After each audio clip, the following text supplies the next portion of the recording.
I greet you in Jesus' precious name. It is Wednesday morning, the 12th of July, 2023, and this is your friend Angus Buchan with a thought for the day.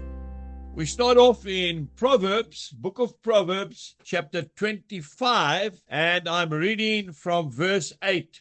Do not go hastily to court, for what will you do in the end when your neighbor has put you to shame?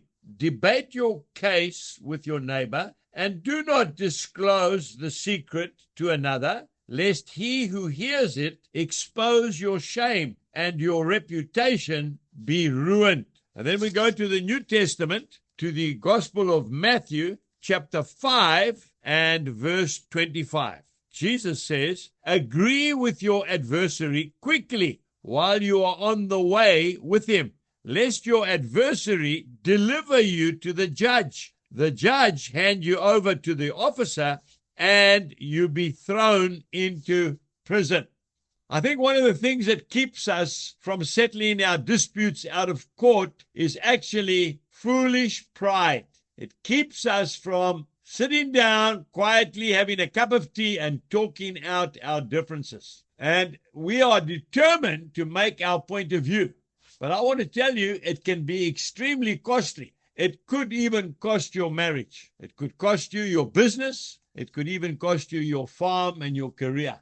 And at the end of the day, what have you benefited from the whole exercise? Very little, if anything. We say, but we have our rights. No, we don't have any rights. We surrendered our rights the day that we gave our hearts to Jesus. Just say sorry. Ask forgiveness, diffuse the potential explosion.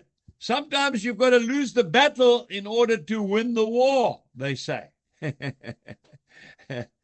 We are not talking about bending the rules or compromising our faith for a little bit of peace and quiet. Never. But let's major on the majors and not on the minors.